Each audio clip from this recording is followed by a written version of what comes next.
সুপ্রিয় দর্শক, এই মুহূর্তের সবথেকে বড় খবর। দর্শক, এবার বহরমপুরের তৃণমূল সাংসদ ইউসুফ পাঠানকে নিয়ে চরম সিদ্ধান্ত মুখ্যমন্ত্রী মমতা ব্যানার্জির। এবার মুখ্যমন্ত্রী মমতা ব্যানার্জি ইউসুফে ক্ষুব্ধ।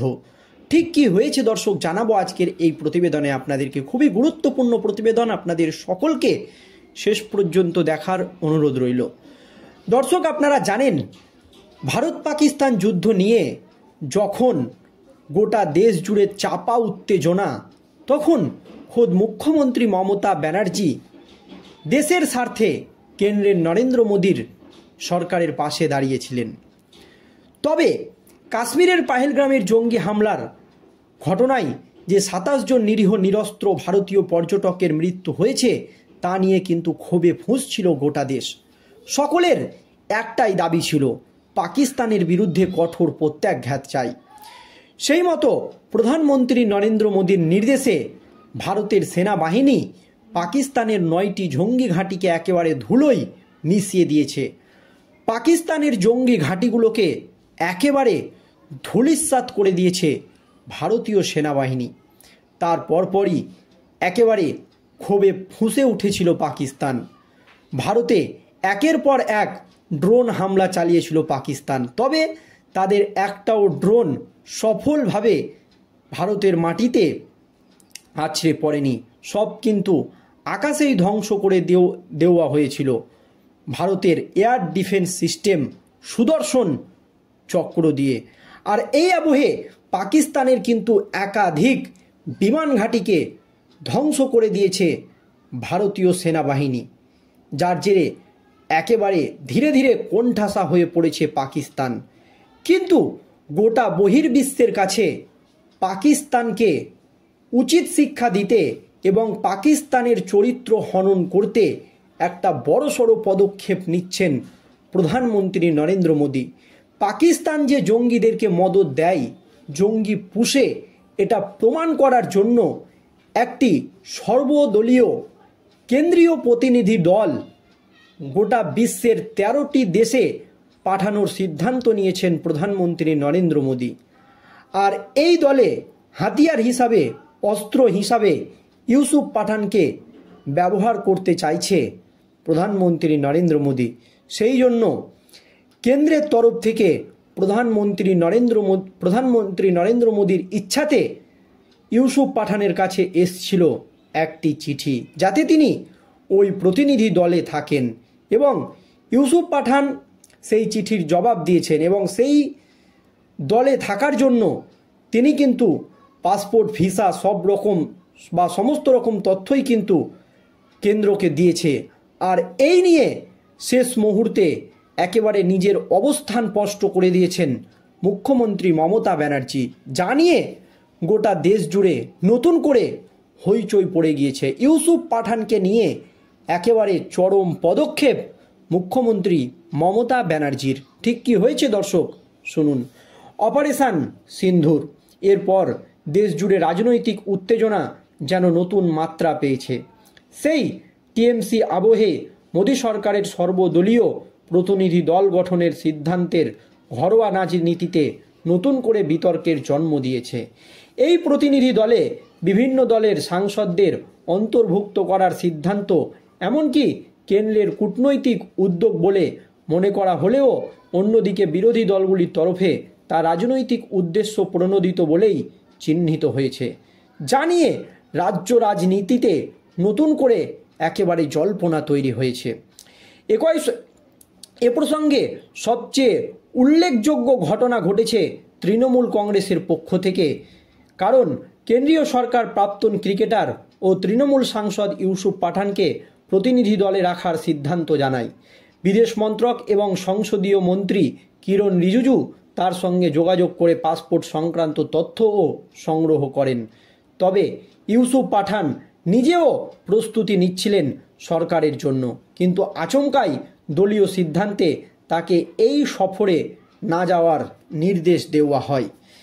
তবে তৃণমূলের রাজ্যসভার নেতা ডেরেক ও'ব্রায়েন পরিষ্কার জানান, আমরা জাতীয় স্বার্থে বরাবরই পাশে রয়েছি, কিন্তু আন্তর্জাতিক কূটনীতি চালানো সরকারের কাজ, তা দলীয় সম্মতি ছাড়া করা শৃঙ্খলা বিরোধী। দলীয় সূত্রে দাবি, কোনো সাংসদকে প্রতিনিধি দলে অন্তর্ভুক্ত করার আগে দলনেত্রী মুখ্যমন্ত্রী মমতা ব্যানার্জি বা টিএমসি নেতৃত্বর সঙ্গে আলোচনা না করে সরাসরি যোগাযোগ করা শোভনীয় নয়। তৃণমূল এটিকে দলীয় শৃঙ্খলা লঙ্ঘন হিসাবে দেখছে। শুধুমাত্র তৃণমূলই নয়, শিবসেনা, উদ্ধবপন্থী ও কংগ্রেসও এই উদ্যোগের বিরোধিতা করেছে। উদ্ধব ঠাকরের অনুমতি ছাড়া শিবসেনা সাংসদ প্রিয়াঙ্কা চতুর্বেদীকে প্রতিনিধি দলে রাখা নিয়ে দলীয় অস্বস্তি প্রকাশ্যে এসেছে। দলের নেতা সঞ্জয় রাওয়াত কটাক্ষ করে বলেন, এটা কোনো আন্তর্জাতিক দৈত্য নয়, এটা যেন বরযাত্রী পাঠানো হচ্ছে। প্রধানমন্ত্রী দুর্বল, এভাবে তাড়াহুড়ো করে বিদেশে প্রতিনিধি পাঠানোর কোনো প্রয়োজন ছিল না। এদিকে কংগ্রেসের অন্দরেও ক্ষোভ সঞ্চার হয়েছে। শশী থারুরকে প্রতিনিধি দলের টিএমসি নেতা হিসাবে বেছে নিয়ে দলের একাংশ মনে করছে রাহুল গান্ধী বা মল্লিকার্জুন খাড়গেকে বাদ দিয়ে শশী থারুরকে সামনে আনা বিজেপির একটি কৌশল। কারণ সম্প্রতি থারুর কিছু মন্তব্য করেছেন যা কংগ্রেসের বা টিএমসি দলের অবস্থান থেকে আলাদা ছিল। বিজেপি নেতা গৌরব বল্লভ পাল্টা কটাক্ষ করে বলেন, আসল প্রতিভা কংগ্রেসে জায়গা পায় না, থারুর মতো ব্যক্তিত্বকে প্রধানমন্ত্রী বেছে নিচ্ছে বলেই সমস্যা কংগ্রেসের। এদিকে কংগ্রেসও বিজেপিকে জবাব দিতে ছাড়েনি। উপরাষ্ট্রপতি জগদীপ ধনখড়ের জন্মদিনের শুভেচ্ছা জানাতে গিয়ে কংগ্রেস মুখপাত্র জয়রাম রমেশ তীব্র আক্রমণ শানান। তিনি বলেন, আন্দোলনরত কৃষকদের প্রতি ধনখড়ের আবেগকে মোদী সরকার সম্পূর্ণভাবে উপেক্ষা করেছে। এটা দুর্ভাগ্যজনক হলেও আবার হওয়ার কিছু নেই। সব মিলিয়ে কেন্দ্রের সর্বদলীয় কূটনৈতিক উদ্যোগ একদিকে এবং টিএমসি আন্তর্জাতিক মঞ্চে ভারতের অবস্থান স্পষ্ট করার চেষ্টায় উৎসাহী হলেও অন্যদিকে বিরোধী শিবিরের তরফে এটিকে ঘরোয়া রাজনৈতিক ফায়দা তোলার চেষ্টা হিসাবে দেখা হচ্ছে। প্রতিনিধি দলের গঠন ঘিরে বিভিন্ন দলের বিভিন্ন মত ও প্রতিক্রিয়া। টিএমসি ভবিষ্যতে কেন্দ্রর বা বিরোধীদের সম্পর্কে আরও জটিল করে তুলতে পারে বলেই মনে করছে রাজনৈতিক বিশ্লেষকরা।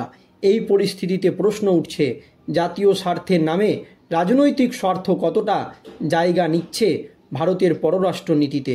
উত্তরের জন্য নজর রাখতে হবে আগামী কয়েকটা দিনের রাজনৈতিক ও কূটনৈতিক অগ্রগতির দিকে।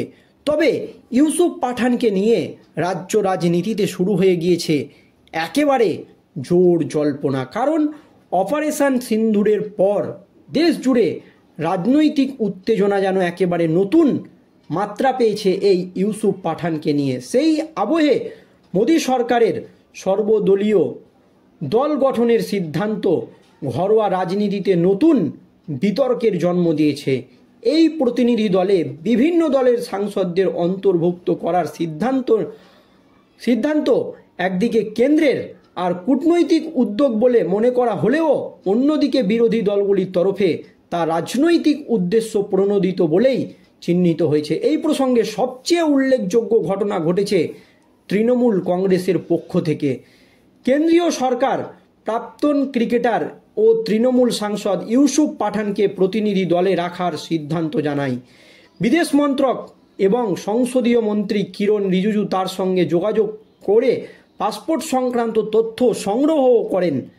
তবে ইউসুফ পাঠান এই নিয়ে নিজে প্রস্তুতিও নিচ্ছিলেন সফরের জন্য, কিন্তু আচমকাই দলীয় সিদ্ধান্তে তাকে এই সফরে না যাওয়ার নির্দেশ দেওয়া হয়।